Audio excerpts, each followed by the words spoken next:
प्रिय छात्रों, स्वागत है आपका, अभिनंदन है। और आज हम करें 10वीं क्लास का एसएस विषय का पेपर को हल, जो अभी हमारा हाफ ईयरली एग्ज़ाम चल रहा है उसका सॉल्यूशन कर रहे हैं। कुछ साथियों ने और बच्चों ने इसका मांगा सॉल्यूशन, तो सॉल्यूशन का मैं वीडियो बनाकर भेज रहा हूँ। तो देखिए, इसमें सबसे पहला प्रश्न आया है जो 10th क्लास में हाफ ईयरली में वो आया है, ग्रीस का सबसे प्रसिद्ध शहर कौन सा था।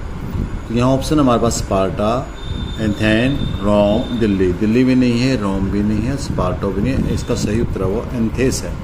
तो इसलिए इस बच्चे ने गलत लगाया है, इसका ये गलत है क्वेश्चन। इसके बाद हम नेक्स्ट क्वेश्चन पर चलते हैं। नेक्स्ट सेकंड क्वेश्चन है, वह वेद और उपनिषद में निम्नलिखित में से किस दर्शन का हिस्सा है। बिल्कुल हमने सेकंड चैप्टर में पढ़ा था इसको कि वैदिक साहित्य के हैं, तो इसमें वैदिक शब्द दिया हुआ है आपका, तो ये हमारा सही उत्तर है वैदिक। और बच्चे का भी ठीक है, इसलिए इसको 1 नंबर दिया जाता है। इसके बाद जो थर्ड क्वेश्चन है वो हमारा, इनमें से कौन सी टिप्पणी प्राकृतिक और वनस्पति प्राणी जगत का सही कारण नहीं है। यानी कारण तो सारे हैं, लेकिन सही कारण कौन सा है। यहाँ थोड़ा सा बच्चे समझने में गलती कर रहे हैं कुछ प्रश्न को। देखिए, इस कारण सभी हैं, पर सही कारण कौन सा नहीं है। कृषि प्रसार है, इसके लिए के फसल को, वनों को काटना पड़ता है, जंगल का नाश होता है, इसलिए ये तो कारण है। तो पशु पक्षी भी जंगल नष्ट होने के कारण नष्ट होते हैं। इसके बाद बृहद कृषि स्तरीय विकास कार्य परियोजनाएं, जैसे बांध जैसी योजनाएं, इनके कारण भी पशुओं को प्राकृतिक वनस्पति और प्राणी जगत को नुकसान होता है। पशु चारण ईंधन लकड़ी एकत्रित करना, इससे होता है, लेकिन मात्र कोई नुकसान नहीं, क्योंकि लकड़ी जो ईंधन के लिए लकड़ी करते हैं हम, वो पौधा उसमें नहीं डेड होता, पौधे ख़त्म नहीं होते, और न ही जगह खराब होती है, और न ही उनसे पशुओं पर असर पड़ता है, और पशुओं से आपने से भी कोई फर्क नहीं पड़ता। तीव्र शारीरिकरण, औद्योगिकरण इससे होता है। इसका मतलब हमारा क्वेश्चन तीसरा, जो बच्चे ने तीसरे पे निशान लगाया, इसलिए इसका हम इसके प्रश्न को ठीक देते हैं और 1 नंबर का यह हकदार है बच्चा। इसके बाद हम अगले क्वेश्चन पर चलते हैं। क्वेश्चन नंबर 4, लोहा ऐसे किस प्रकार का संसाधन है। हम पढ़ चुके हैं वहाँ नवीकरणीय साधनों में कि लोहा और नवीकरणीय संसाधन होता है, इसलिए इसका सही उत्तर आपका नवीकरणीय संसाधन है। ठीक है, इसके बाद इस बच्चे को 1 नंबर दिया जाता है। इसके बाद जो अगला है हमारा प्रश्न बड़ा ही ईजी था कि ग्रामीण स्थानीय सरकार के लोकप्रिय किस रूप में जाना जाता है।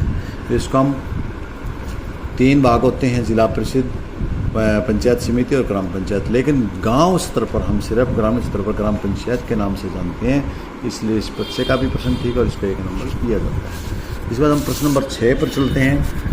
प्रश्न नंबर 6 क्या है, महात्मा बुद्ध के बचपन का क्या नाम था। महात्मा बुद्ध के बचपन का नाम सिद्धार्थ था, और ये इसलिए इसका बच्चे का ठीक है, इसलिए हम इसको 1 नंबर देते हैं। और इसके बाद क्योंकि उनका बचपन का नाम सिद्धार्थ था, राहुल तो महात्मा जब सिद्धार्थ उनके बेटे का नाम था, कपिल वहाँ की कपिल वस्तु जगह का नाम था, संयम इनका एक नियम था। इस प्रकार जो सिद्धार्थ नाम इनका ठीक है। इसका जो अगला आपका 7वां क्वेश्चन है वो है, जब शक्ति केंद्र और राज्य सरकार स्थानीय सरकार को दे दी जाती है तो इसको क्या कहा जाता है। इसको क्या कहा जाता है, बंटवारा में शक्ति इसमें यूज नहीं प्रयोग करते, पुनर्गठन भी नहीं करते, केंद्रीय विकेंद्रीकरण कहते हैं। जब शक्तियाँ सारी केंद्र के पास इकट्ठी तो केंद्रीकरण कहते हैं, जब शक्तियों को नीचे राज्य सरकारों में बांट दिया जाता है उसको विकेंद्रीकरण कहते हैं। इसलिए इस बच्चे का ये प्रश्न ठीक है और इसको 1 नंबर दिया जाता है। इसके बाद हम अगले प्रश्न पर चलते हैं। जब हम किसी देश की राष्ट्रीय आय को उसकी कुल जनसंख्या से भाग करते हैं तो उसको प्रति व्यक्ति आय कहते हैं। बिल्कुल ठीक लगा इस बच्चे ने, और उसको 1 नंबर दिया जाता है। इसका प्रति व्यक्ति आय को किस रूप में, यानी प्रति व्यक्ति आय का पर्यायवाची शब्द बताना आपने क्या है, तो उसका हम औसत आय के नाम से भी जानते हैं। तो इसका दूसरा उत्तर औसत आय, और बच्चे का भी ठीक है, इसलिए हम इसको भी 1 नंबर प्रदान करते हैं। इसके बाद हम अगले क्वेश्चन पर चलते हैं। जो 10 नंबर के छोटे प्रश्न में है, 7 शहरों की पहाड़ियों शहर रोम को कहा जाता है। आप सभी बच्चों को पता भी है इस चीज़ का, रोम, तो इसका सही उत्तर रोम है और बच्चे का भी ठीक है, इसको 1 नंबर दिया जाता है। सेकंड प्रश्न से अगला प्रश्न है, जो 2 नंबर वाले प्रश्न है, वो प्रश्न इस बच्चे ने बड़े अच्छे साफ सुथरे लिखे हैं। देखिए, आप बिल्कुल देख रहे हैं, इसलिए 2 नंबर का प्रश्न और 2 ही नंबर का हक बनता है, इसलिए इस बच्चे को 2 नंबर दिए जाते हैं। इसके बाद हम अगले पाठ पर चलते हैं। धर्मनिरपेक्ष वाला प्रश्न भी इस लड़की बच्ची ने बहुत ही सुंदर लिख रखा है। आप देख रहे हैं कि धर्मनिरपेक्ष अधिकार होता है किसी भी विशेष धर्म को स्वीकार न करना। धर्मनिरपेक्ष राज्य से अभिभाव ऐसे राज्य है जिसका कोई विशेष धर्म नहीं होता, और वहाँ के रहने वाले लोगों से कोई भी धर्म अपनाने के लिए संचार करने के लिए स्वतंत्रता प्रदान की होती है, यानी किसी का भी प्रचार कर सकता हो। प्रचार लिखे बच्चे नहीं है, भारत धर्मनिरपेक्ष राज्य, बहुत बढ़िया लिखा है, इसलिए इसको ये 2 नंबर दिए जाते हैं।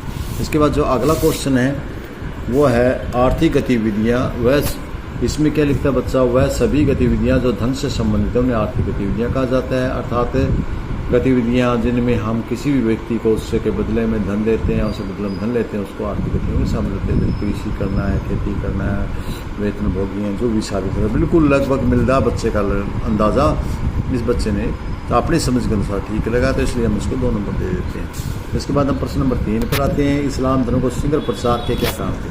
बच्चा लिखता है भारत में जब भी बाहर के देशों से लोग भारत में आए, व्यापार करने के लिए आए, आक्रमणकारी भारत में आक्रमण करने के लिए आए, तो उन्होंने इस्लाम धर्म का प्रचार प्रसार किया और हिंदुओं को फालतू कर लगाने शुरू कर दिए ताकि लोगों से बचने के लिए धर्मांतरण कर लिया जाए और धर्म का परिवर्तन जिससे लोगों ने धर्म परिवर्तन नहीं किया, उन्हें लालच दिया गया। यानी कहने का भाव ये है कि बच्चे का जो डरा धमका करके जो डरे धमके नहीं उनको पैसा का लालच देगा। अनेकों कारणों से इस्लाम धर्म का बहुत प्रसार हुआ और मेरे हिसाब से बच्चे ने ठीक लगा और मैं इसको 3 नंबर देना उचित मानता हूँ। इसके बाद हमारे नेक्स्ट क्वेश्चन पर चलते हैं। अगला क्वेश्चन है, देखिए यहाँ प्रश्न पीछे रह गया। शक्ति का क्षैतिज वितरण क्या है। सत्ता की साझेदारी के रूप में किन्हीं 2 लाभों की व्याख्या करने। क्षैतिज वितरण क्या है उसको बताना है, उसके 2 लाभ भी बताने हैं। तो हम इसके उत्तर पर चलते हैं। बच्चे ने क्या लिखा है, ये बच्चा लिखता है शक्ति के क्षैतिज वितरण में विभिन्न धार्मिक व भाषाई समूहों के बीच, शासन के विभिन्न अंगों के बीच, विभिन्न बदलाव समूह आदि के बीच सत्ता का बंटवारा, शक्ति का वितरण किया जाता है। बिल्कुल ठीक लिखा है बच्चे ने और इसने नीचे लाभ भी बताए हैं इसके कि शासन को अनुशासित ढंग से चलाया जाता है, विभिन्न समूहों के टकराव को रोका कम किया जा सकता है विभिन्न मामले में। बहुत सुंदर लिखा है और इसलिए इस बच्चे को हम 3 नंबर है और 3 का ही 3 दे देते हैं। इसका जो प्रश्न अगला है वो है वस्तु विनिमय प्रणाली। वस्तु विनिमय प्रणाली की परिभाषा बतानी है और वस्तु विनिमय प्रणाली के परिभाषित करें और वस्तु विनिमय प्रणाली के कोई 2 लाभ बताना। तो बच्चे ने बहुत अच्छा लिखा है। वस्तु विनिमय प्रणाली में वस्तुओं के विनिमय किया जाता है, अर्थात एक वस्तु को लेकर दूसरी वस्तु को देना और उस वस्तु को वस्तु विनिमय प्रणाली कहते हैं। और ये आवश्यकता के दोहरे संयोग, इसे आवश्यकता का दोहरा संयोग भी कहते हैं। यहाँ थोड़ी सी बच्चे ने थोड़ी सी गलती की है, खैर कोई बात नहीं, बच्चा छोटे लेवल का है तो वो लिख भी सकता है। जैसे में एक व्यक्ति के पास वस्तु है वह दूसरे व्यक्ति को चाहिए, दूसरे वस्तु के पास वस्तु है दूसरे वस्तु को चाहिए। यहाँ दोहरे वस्तुओं का संयोग नहीं होता है, इसे दोहरे वस्तुओं का संयोग नहीं कहते, होता है। तो ठीक है, कुल मिला के बच्चे का प्रश्न है, बच्चा की जितनी समझ है उसके अनुसार उसने ठीक लिखा है, तो इसका मेरे हिसाब से 3 नंबर का हक बनता है। इसके बाद इसने, क्योंकि इस प्रश्न में इसने सीमाएँ भी लिखी हैं, दोनों सीमाएँ, इसके लिए 2 सीमाएँ पास वस्तु उपलब्ध होनी भी चाहिए और उसके लिए सहमत भी होना चाहिए, दोनों ठीक लिखे हैं। ये सीमाएँ यदि सहमत नहीं है तो भी बात नहीं बनने वाली। अगला प्रश्न है, श्री सिंधु सभ्यता की मुख्य विशेषताएँ क्या हैं। तो सिंधु सभ्यता की मुख्य विशेषताएँ, या मध्यकाल में भारत के किसानों की स्थिति कैसी थी। दोनों में से एक प्रश्न का उत्तर देना था।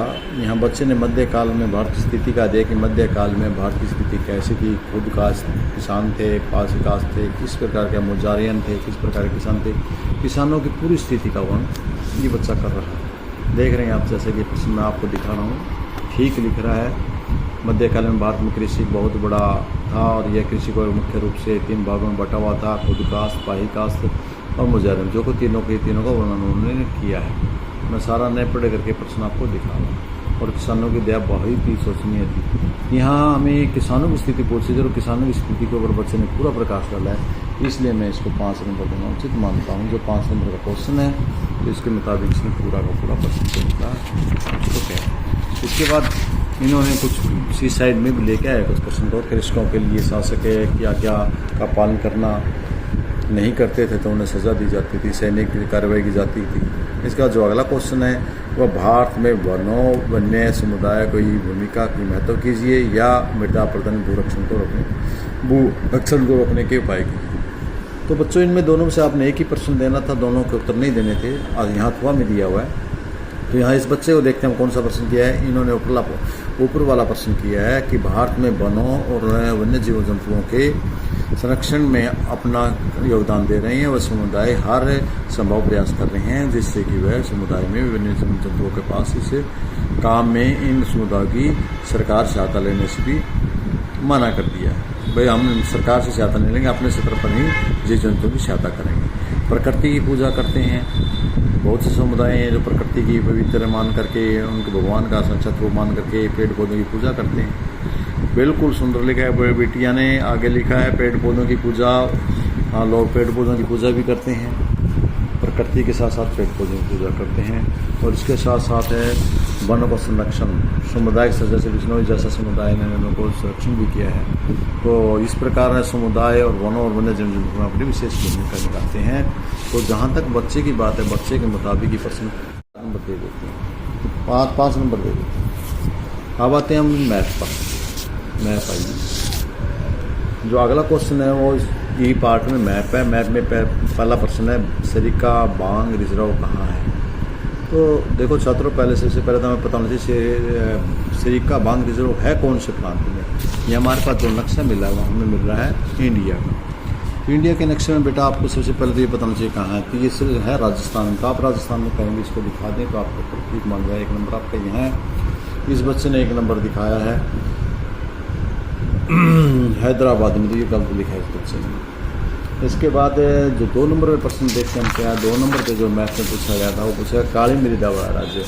जैसे स्टूडेंट्स आपको पता है काली मृदा में हमने बताया था कि काली मृदा गुजरात में पाई जाती है। तो 2 नंबर आपने गुजरात में दिखाना चाहिए था। तो ये आपका उत्तर बनेगा। ये आपका इस सत्र का गलत है। इसके बाद जो अगला क्वेश्चन है वो क्या बनता है। क्वेश्चन है सबसे अधिक गेहूँ।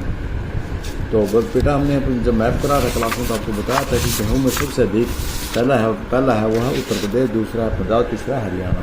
तो हमने सर्वप्रथम को लेना है। सर्वप्रथम कौन सा है गेहूँ उत्पादक राज्य, हमने लेना है उत्तर प्रदेश को। कहीं भी आप इसमें 3 नंबर लिख दीजिएगा। इसके बाद आपका आता है 4 नंबर पर। 4 नंबर क्वेश्चन आपका हरियाणा में स्थित कोई एक हड़प्पा संस्कृति से संबंधित कोई भी जगह बतानी है। अपने हड़प्पा संस्कृति हरियाणा में आपने पता है कहाँ है हरियाणा में। ये हमारा हरियाणा है। हरियाणा में 4 नंबर लिखेंगे और हरियाणा के 4 नंबर इस बच्चे का ठीक है। और इसमें आपको कुछ ही 1-2 का नाम लिख दें, जैसे राखी गढ़ी,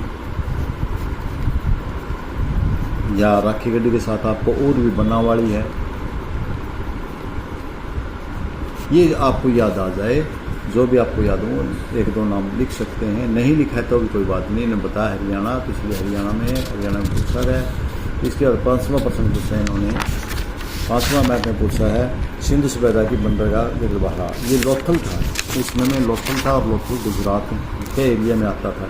तो यहाँ इस जगह में ही है, ये जगह आनी चाहिए थी। यहाँ आपका 5 नंबर है वो आपका यहाँ आना चाहिए था 5 नंबर। तो इसलिए 5 नंबर भी इस बेटे ने गलत लिखा है, यहाँ पर लिखा है इन्होंने, इसलिए मैथ में गलती है।